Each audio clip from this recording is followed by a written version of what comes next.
This is SARS-CoV-2. It belongs to the family of coronaviruses named for the crown-like spikes on their surfaces. SARS-CoV-2 can cause COVID-19, a contagious viral infection that attacks primarily your throat and lungs. What actually happens in your body when you contract the coronavirus? What exactly causes your body to develop pneumonia? And how would a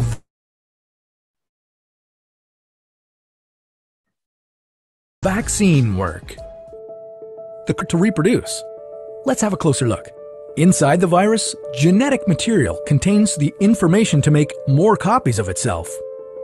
A protein shell provides a hard protective enclosure for the genetic material as the virus travels between the people it infects.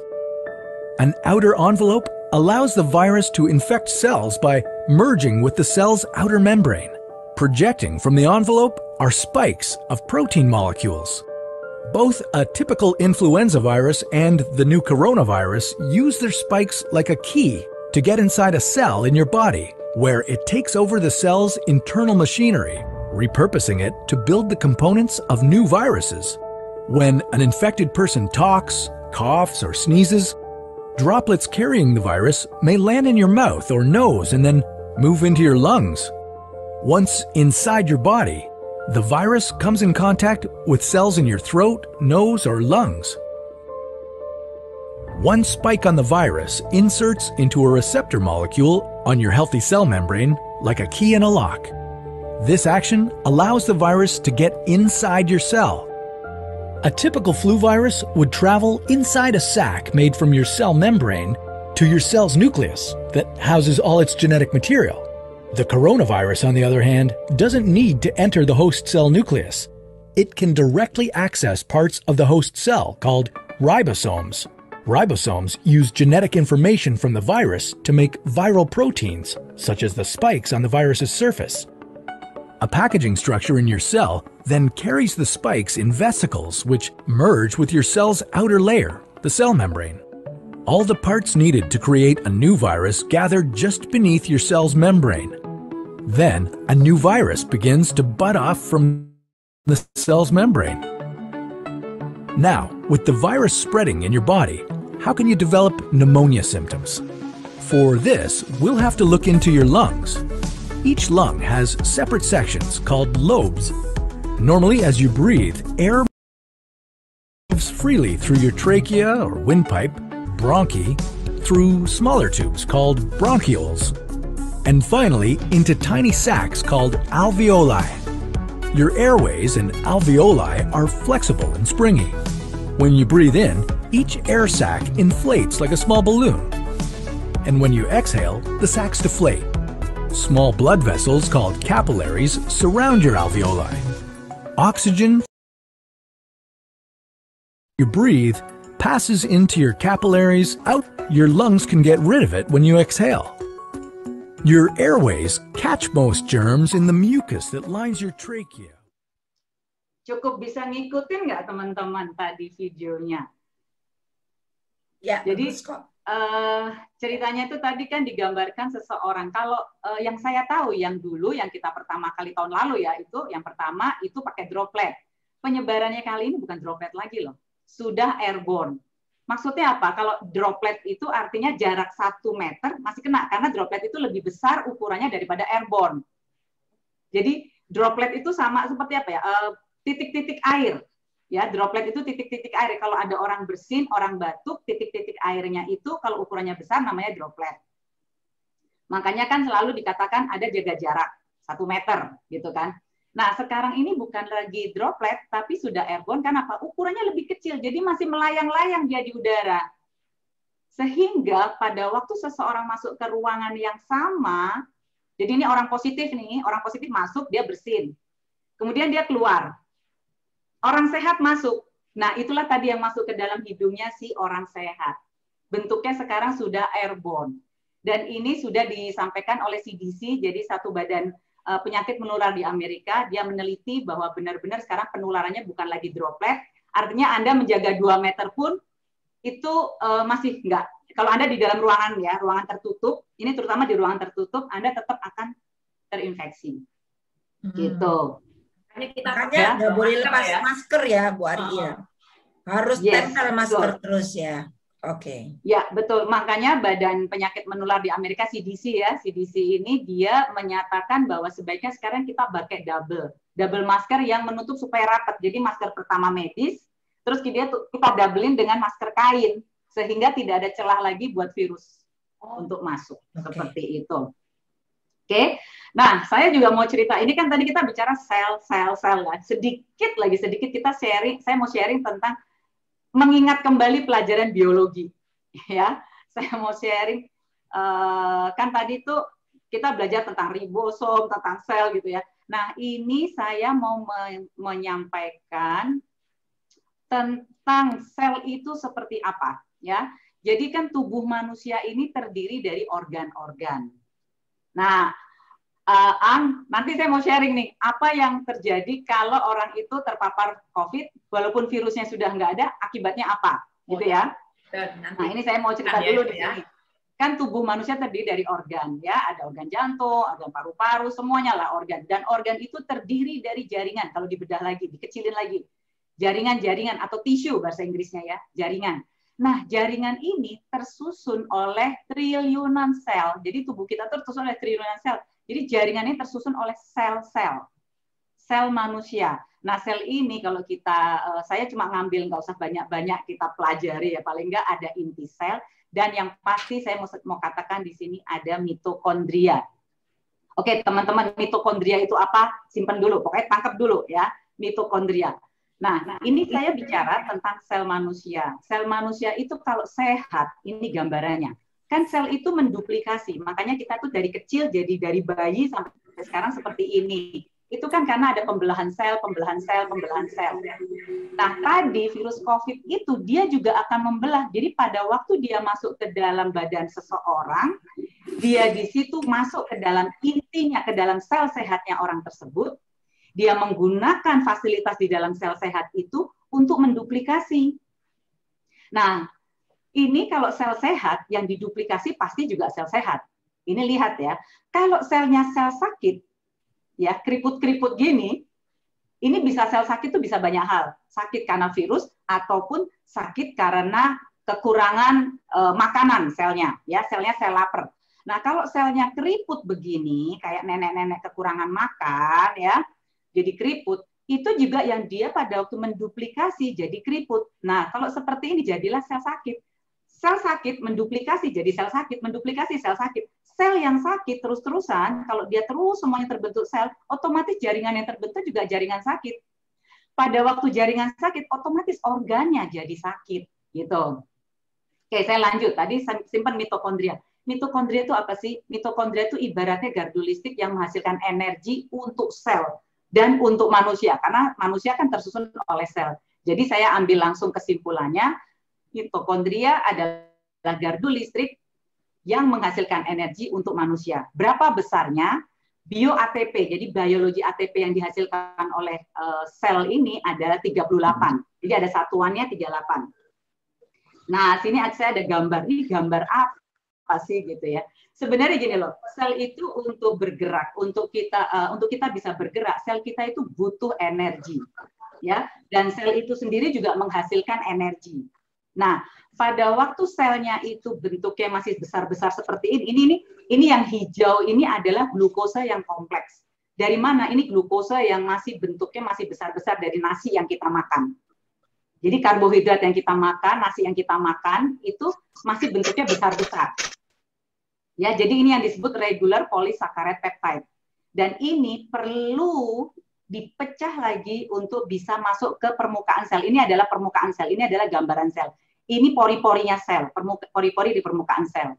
Sehingga pada waktu sel itu kerja lagi untuk mecah dia, ternyata sel itu butuh energi sebesar 36. Jadi bisa dibayangin, sel itu mengeluarkan cuma 38, ya, menghasilkan 38 bio ATP-nya. Dan untuk yang mecah yang besar-besar ini, dia butuh 36.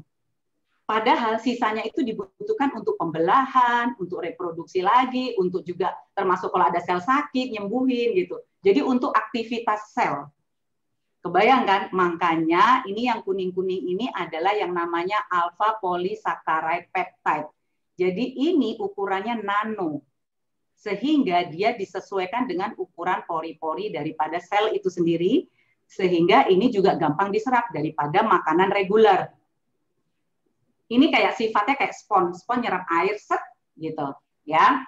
Nah, sekarang saya mau sharing lagi mengenai bentar Bu Ari, saya mau ini klarifikasi yang tadi itu mitokondria yang jaringan sel. Nah, itu yang hijau-hijau tadi kan bukan cuma beras, apapun yang kita makan itu kan bentuk molekulnya masih besar, begitu kan Bu Ari?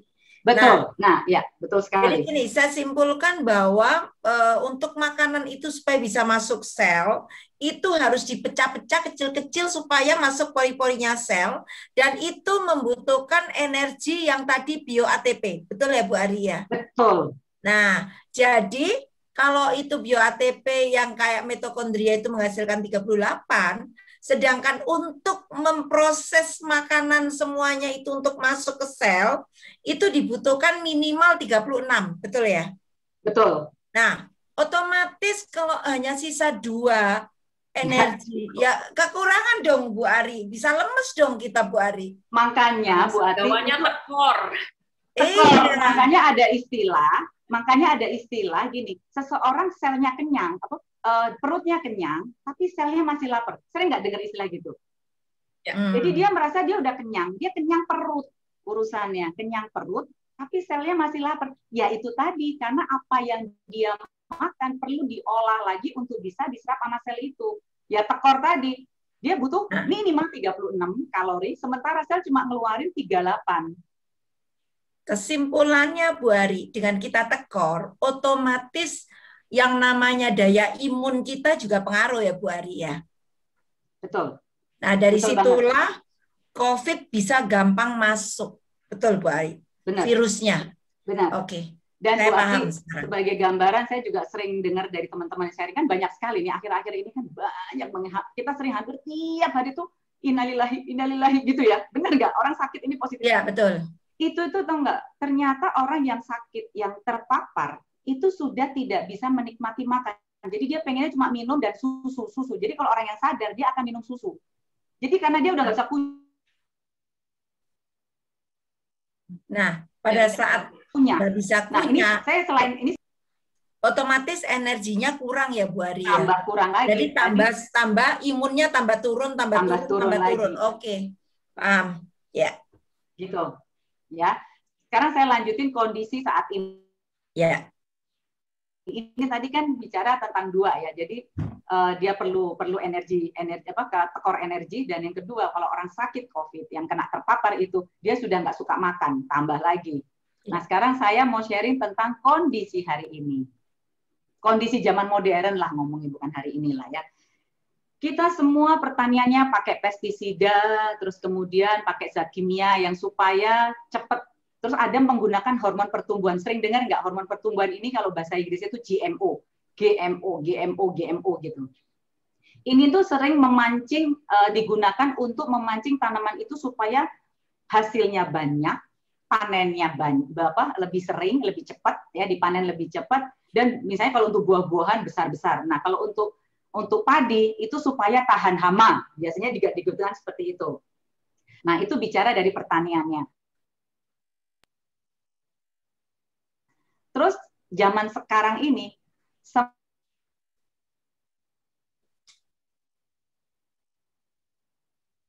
kayaknya sinyal nih Bu Ari. Iya.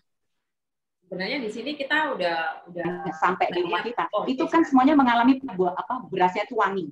Jadi ditambahkan zat-zat pewangi supaya aromanya enak gitu ya, aroma pandan gitu ya. Padahal itu tambahan.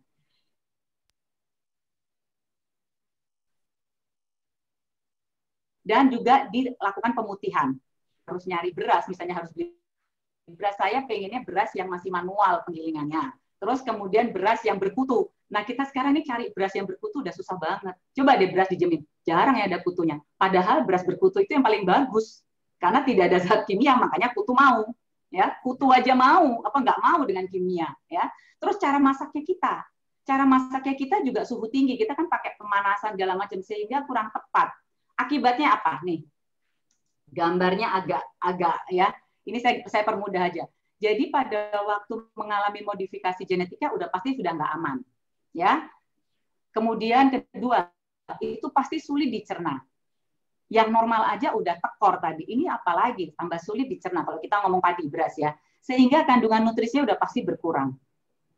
Jadi nasi yang kita dapat, nasi dengan low bioenergy yang membuat pencernaan kita memburuk, pencernaan kita jadi lemah karena kimia, dan otomatis penyerapan nutrisinya juga jadi nggak optimal. Makanya di sini kita bisa dikatakan lebih banyak energi yang terbuang daripada nutrisi yang didapat. Tubuh jadi kekurangan bioenergi. Kalau sudah seperti ini, akibat-akibatnya lain dengan menurunnya bioenergi dalam makanan, itu nafsu makan malah meningkat karena kayak lapar terus.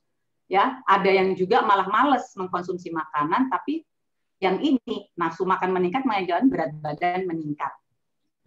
Kayak gitu. Ya, ya. Jadi udah double-double nih ya kita ya, udah kena secara teknologi ataupun secara ini sendiri, apa namanya dari prosesnya di sel sendiri. Ya. Oke. Sekarang saya sampaikan lagi solusinya apa sih?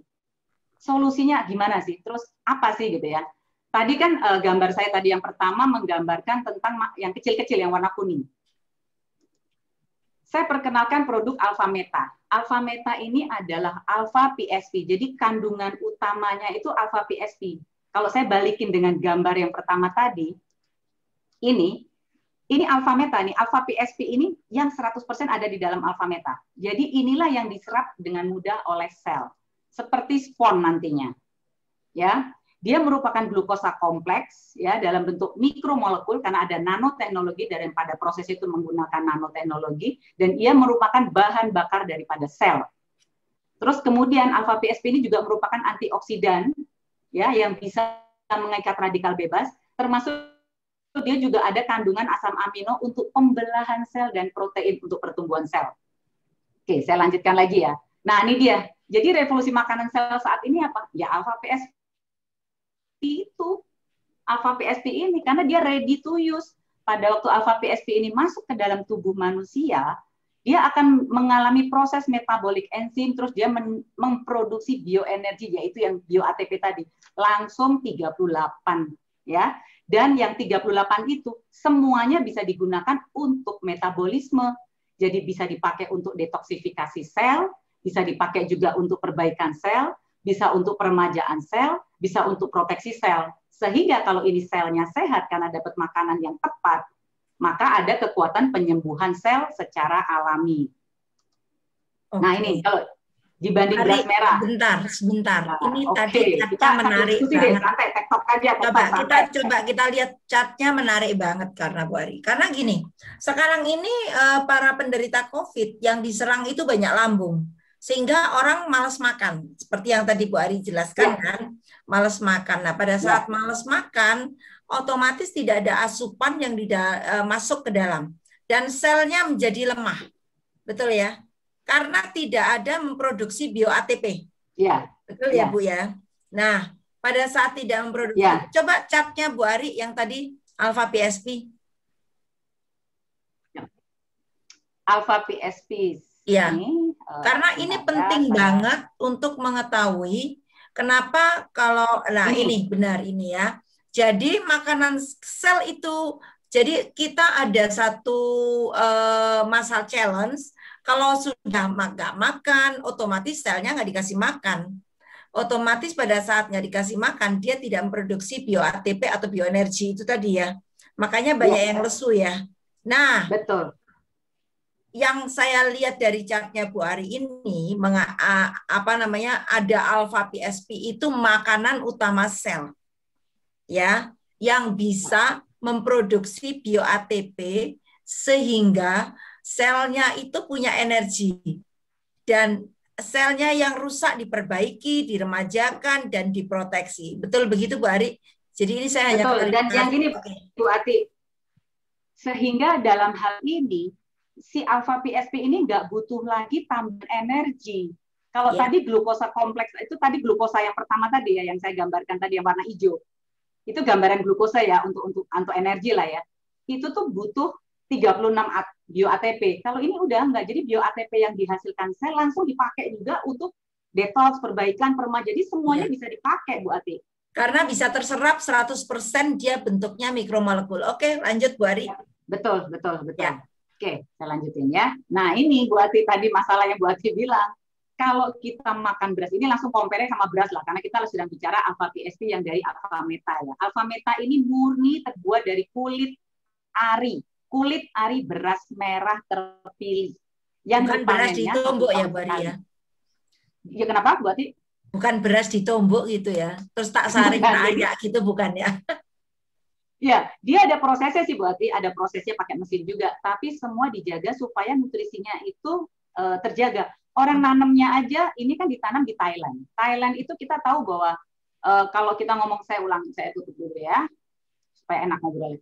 Ya. Jadi Thailand itu kan terkenal pertaniannya. Kenapa? Karena tanahnya Thailand itu mengandung 100.000 mineral-mineral yang dibutuhin oleh tanaman. Makanya kalau kita bicara tentang tanah di Thailand itu buah-buahnya bagus ya, termasuk padinya. Jadi alpha meta ini ditanamnya di Thailand dan dipanennya setahun sekali. Kenapa? Supaya nutrisinya tercukupi. Jadi nutrisinya itu bisa maksimal. Gitu. Oke, saya lanjut lagi. Saya tambah menarik ya. Saya tuh kalau udah ngomong ini senang banget nih. Kenapa nih? Saya ini sedang cerita kenapa sih mesti alpha meta? Kenapa gitu? Ya itu tadi alpha meta ini terbuat dari kulit ari beras coklat. Jadi beras merah ya kalau Indonesia, kalau bahasa Inggrisnya brown rice, beras merah gitu ya. Nah, dia terus berasnya dikemanain? Nah, beras itu, biji beras itu ternyata yang kandungan glukosanya paling tinggi gitu loh. Dan ini kalau kita makan beras merah 10 kilo baru nutrisinya itu sama dengan nutrisinya 10 gram. Satu saset. Nutrisinya 10 kilo beras merah ini baru, makanya kalau kita makan beras, yaitu tadi, karena pencernaannya jadi sulit ya, jadi pencernaan rendah, penyerapannya otomatis rendah. Ya. Banyak ya, Bu Ari, kalau makannya 10 kilo. 10 kilo lah, iya itu. Satu hari 3 kali. 30 kalau kilo. mau nyamain kandungan nutrisinya dari satu saset alpha meta tadi, ya mesti makan 10 kilo. Nah, makanya, padahal kan kita butuh itu 38 bioenerginya itu tadi. Betul. Dan ini saya lanjutkan ya, dia bahan baku tadi penanaman itu tidak pakai pupuk kimia, tidak pakai pestisida, tidak pakai herbisida, dan dia nih hanya pakai binatang-binatang ini untuk membantu menggemburkan tanah, pakai cacing, untuk gulma dia pakai bebek gitu ya. Jadi ada ikan untuk pupuknya, ada kodok untuk ngusir-ngusir hama gitu ya. Nah, ini semua digunakan hewan hidup, jadi bukan kimia ya untuk mengusir ini, mereka nggak pakai pestisida. Dan ini termasuk padinya non GMO. Ya, jadi tidak modifikasi, bukan modifikasi. Ya. Oke. Tadi Bu Ati kan tanya tentang rantai organiknya tentang pengolahan. Nah, ini Bu Ati, pengolahannya itu dengan rantai organik yang bersertifikat. Jadi sejak ditanam, panen, pengolahan, transportasi semuanya ini menggunakan cara organik yang bersertifikat. Gitu. Makanya alpha meta ini punya sertifikat dari Amerika dan dari Eropa, sertifikat organik. Dan ada halal juga dari Malaysia maupun dari MUI. Makanya aman dikonsumsi. Dan kalau di Singapura dia termasuk produk yang masuk dalam program kesehatan terpilih. Nah, itu. Nah, nih. Kan kita udah tahu nih alpha meta. Oke, apa sih gitu. Jadi saya mau ulangi lagi, mau summarize ya, saya mau ambil kesimpulan. Alpha meta ini adalah nutrisi untuk sel yang siap digunakan. Jadi makanan yang menakjubkan untuk hidup sehat. Dan dia menyokong energi untuk setiap sel tunggal ya, karena langsung diserap dalam waktu 30 detik sehingga ini bisa langsung dimanfaatkan. Caranya penggunaan, tuangkan 1 saset ke dalam air minum ya, kemudian aduk, hindari penggunaan sendok logam. Nah, untuk 3 bulan pertama minumnya 3 kali sehari. Kalau untuk perawatan setelah itu cukup 2 kali. Terus manfaatnya untuk siapa aja? Ya ini, untuk anak-anak udah pasti membantu perkembangan. Karena sel kan, bicara sel otak semuanya itu kan sel. Semua sel tuh butuh nutrisi yang tepat. Nah kalau untuk anak-anak udah pasti terbantu di ototnya, otaknya, paru-parunya. Jadi anak-anak balita yang mau dikasih alpha meta itu akan menjadi dia jadi cerdas. Termasuk mengurangi masalah pencernaan. Kan sering anak-anak bayi itu ngalamin alergi susu, alergi apa. Nah, bantu dengan kalau gangguan ini, gangguan pencernaannya mereka yang pencernaannya nggak bagus, dibantu dengan Alfameta. Ya, ini sebenarnya Alfameta ini air tajin premium. Ya, terus untuk orang dewasa menyehatkan dan menghaluskan kulit, termasuk juga memberikan tenaga ekstra buat atlet, bagus banget, termasuk menyeimbangkan hormon, dan untuk lanjut usia memperbaiki ingatan, ya, jadi mengurangi pikun, ya, terus meningkatkan imun. Ya, sekarang ini sebenarnya bukan orang tua aja, kita semua butuh imun yang kuat, yang bagus. Ya, apalagi anak-anak sekarang udah mulai banyak yang kena COVID juga. Betul banget, betul banget. Makanya di sini bicara Alfameta ini bukan cuma orang tua yang daya tahan tubuhnya bagus, tapi kita semua kalau kita konsumsi akan meningkatkan daya tahan tubuh kita sendiri. Termasuk udah untuk orang yang Bu Ari, anak-anak itu memperkuat sel paru-paru loh tadi itu manfaatnya. Jadi biasanya itu kalau COVID itu kan yang dikenakan tuh paru-paru ya, yang diserang itu pernafasan karena. Ya, betul. Begitu sih Bu Ati yang bisa saya sharing, ya Ang. Jadi ya, keren. Kenapa harus Alfameta? Yaitu tadi kita sudah tahu. Jadi dari awal saya cerita tentang sel sampai terakhir bagaimana dan kerjanya Alfameta. Menarik sekali.